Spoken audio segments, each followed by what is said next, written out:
Hello friends, let's start with new topic bubble sort. In the previous lecture we have done linear search and binary search. So today we will start with sorting algorithm bubble sort. Different types of sorting algorithms are available to sort the list, but in your syllabus there is only one algorithm, that is bubble sort. Now the next thing is what is bubble sort and why we use bubble sort. Bubble sort is sorting algorithm which is used to arrange the list in some particular order, either in ascending or in descending order. So the next thing is how the bubble sort works. In bubble sort we use passes. Passes means how many steps are required to solve a specific problem. For n elements, we have to use n-1 passes, which means if we have a list with 10 numbers, so it means the n is 10. And for n numbers or for n elements, we have to perform n-1 passes, that is 9 passes. So the next step is in every pass, what we have to do in every pass. In every pass, we have to perform n-1 comparisons. See, there are two things. First, we have to apply n-1 passes, and then in every pass, we have to apply n-1 steps to solve that problem. Now the next thing is what we have to do in every pass. In every pass we just have to interchange the elements. We have to compare the elements and interchange it according to their values. In the bubble sort we have to place smaller numbers at the starting of the list and greater numbers at the end of the list. So in bubble sort we just have to swap the numbers by comparing it. For example, if we have two numbers, we have to compare the first number with the second number. If first number is smaller and the second number is greater, there is no need to swap the elements. But if the first number is greater and the second number is smaller, we have to swap the elements. Now look at the example of bubble sort. I have taken an example where there are total 5 elements in a list. The elements are 8, 5, 2, 6, 12. They are in unsorted form. So we have to apply bubble sort algorithm to sort it. So first of all we have to decide how many passes are required to solve this problem. See, the n is 5. The total number is 5. So we have to apply n-1 pass, that is 4 passes. The problem will be solved in 4 passes. See, I have solved only first pass. So see how we solve the problem in first pass.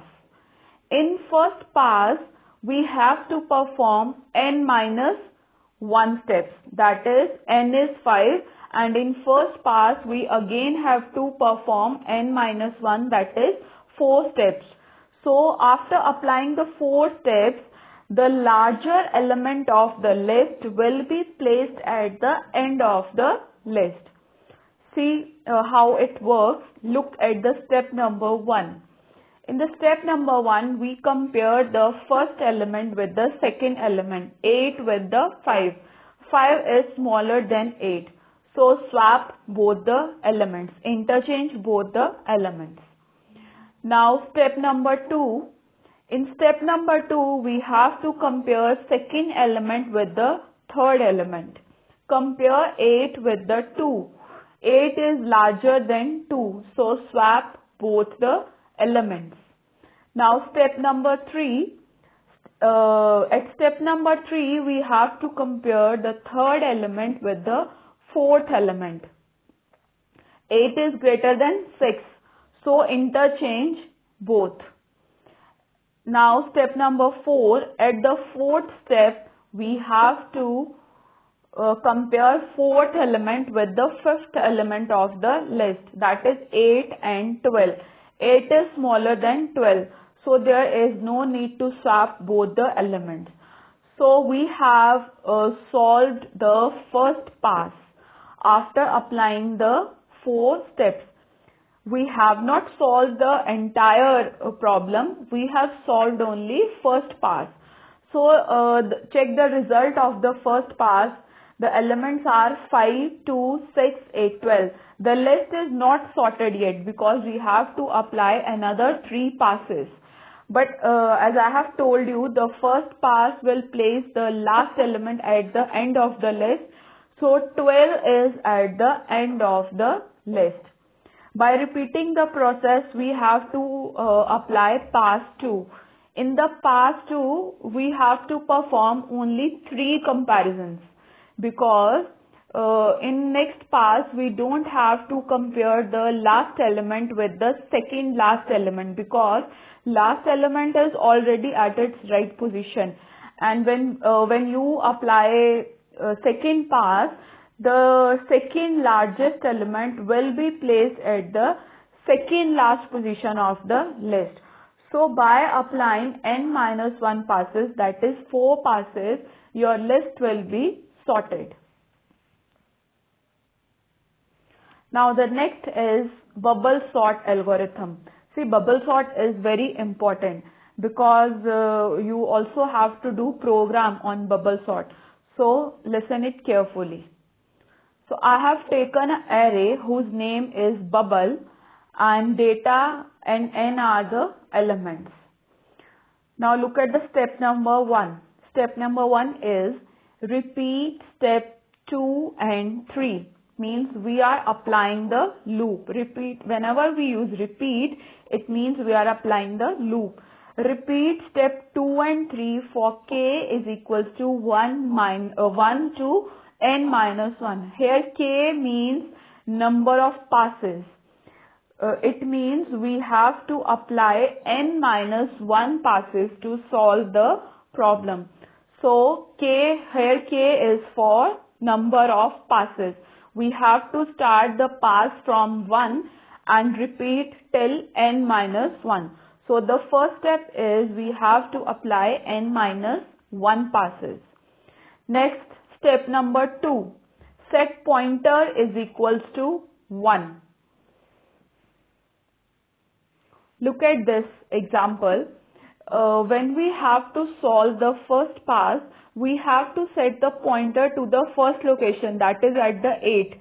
And after this, we can start the process.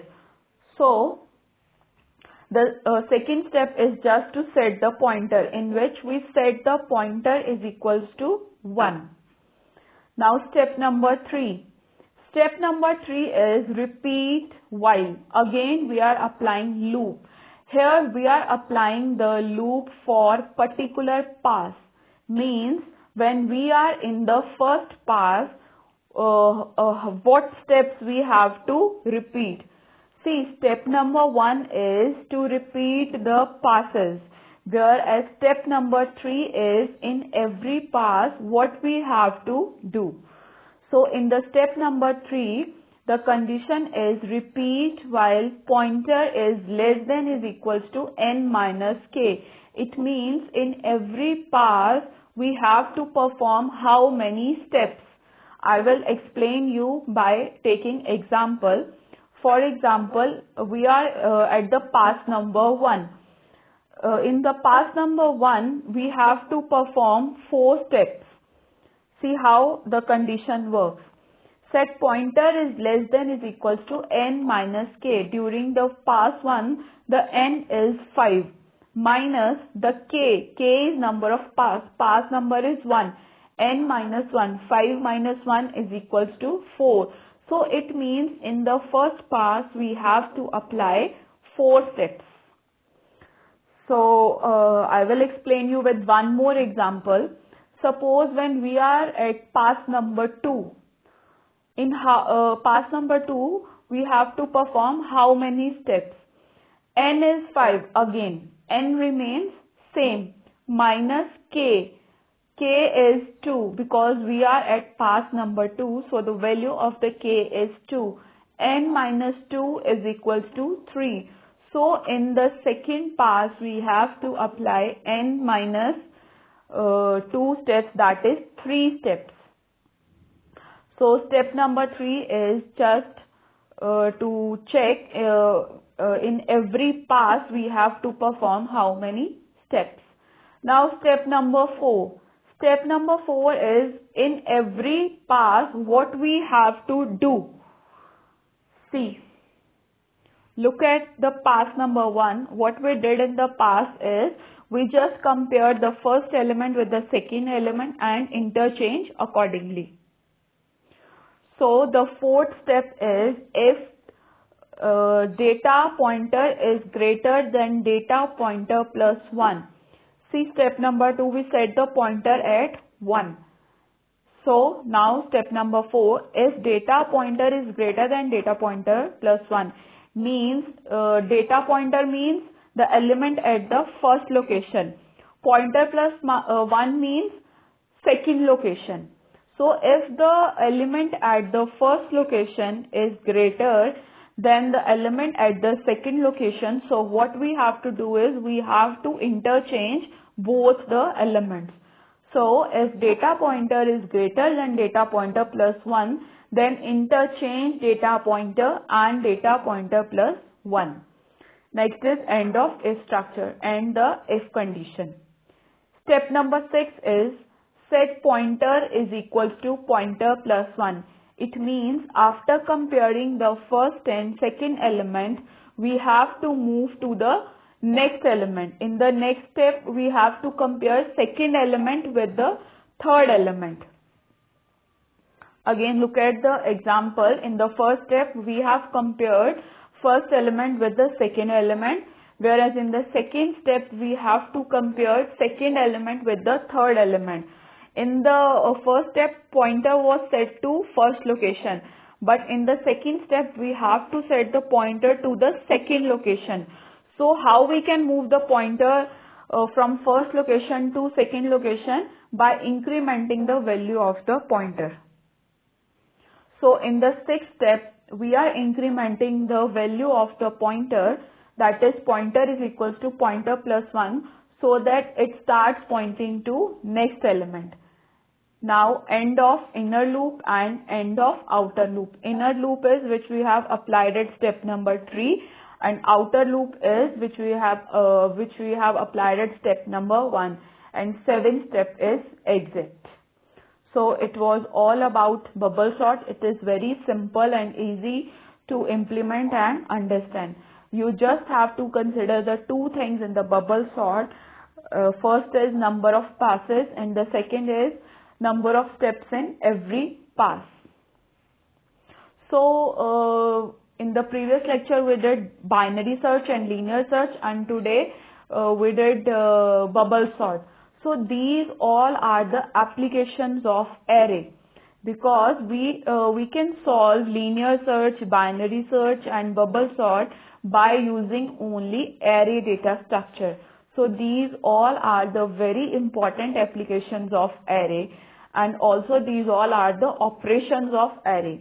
As in the searching operation we have linear search and binary search, whereas in the sorting operation we have bubble sort. So these three are the operations as well as the applications of array. Next topic is array pointer. What is pointer? I have told you in 11th standard in C language that what is pointer. Pointer is a memory address variable which is used to store the address of any variable. So the next thing is we also use pointers in array in data structure. In the data structure we use pointers for creating and destroying all types of data structure. See how the pointer works with array. Look at the diagram. I have taken an array with 5 elements whose memory locations means index numbers are given 3000, 3004 and so on. So I have taken a pointer P. Look at the first pointer P. The value in the pointer is 3000, which means it is pointing to memory location 3000 in the array.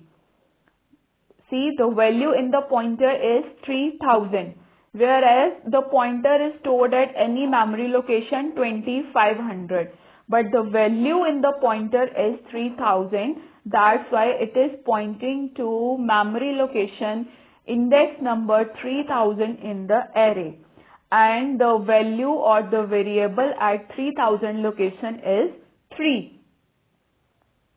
There is one more pointer, PTR pointer, whose value is 3000. Means again the value is 3000. So it is also pointing to array with address 3000. And the variable at that location is 3. So it is very simple. We have just taken a pointer to point to some specific location in array. So the next thing is why we use pointers in array. As I have told you that to create and destroy all types of data structure, we use array pointers. For example, I want to delete data of any location. So I can just use pointer to refer that memory location. So by just applying the delete operation, it will delete the elements of that memory location by using pointers. Look at the last line. Array of pointer is an indexed set of variables in which the variables are pointer. Means we are using the pointers to access the variables. For example, if we have to access variable 3, we can simply use pointer whose address is stored in pointer. Means 3000, whose the address of variable 3 is 3000, which is stored in another pointer variable 3000. That's why that pointer is pointing to memory location 3000. So that is array pointer. Next is records. How we use records in array. To understand records, I first explain about table. What is table? Table is a collection of records. Look at the example of the table. Table is collection of records. I have taken a table with 4 columns. Column means fields. The different fields in the table are roll number, name, father's name, phone number. Field means columns, whereas row means record. Look at the first row. The first row of the table is 1 with name of the student ABC, father's name G and phone number. So every row in a record, every row in a table is called record. Why every row of table is called record? Because every row is representing a record of a particular student. For example, the first row is representing a record of a student whose roll number is 1, whose name is ABC, whose father's name is G, and whose phone number is 1234. So that's why row represents record. Now, what is file? A file is a collection of records. See, when we have multiple records, it becomes a file. Next is what is record? Record is a collection of fields. As I have told you, record is a collection of fields, collection of columns. So the next thing is, suppose we have to store the records by using array. As we all know, array is a collection of homogeneous data elements. Homogeneous means same type of data elements.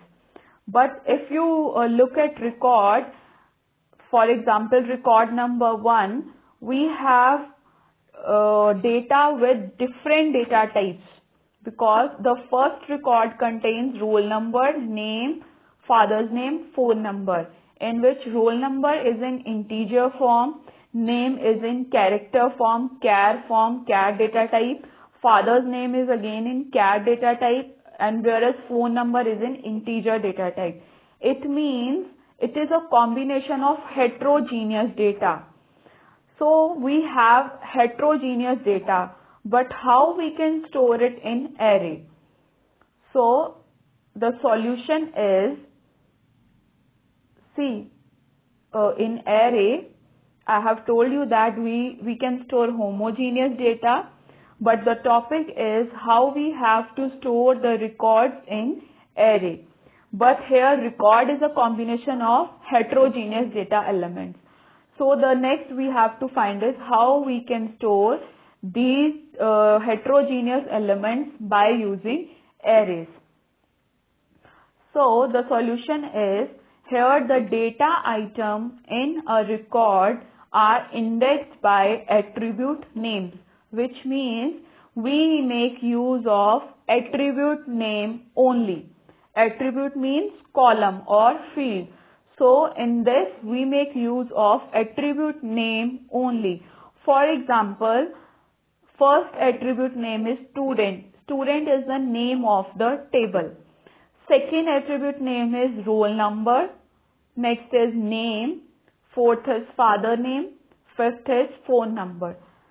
By using the attribute name, we can represent the records in array. I have taken an example to understand the concept in detail.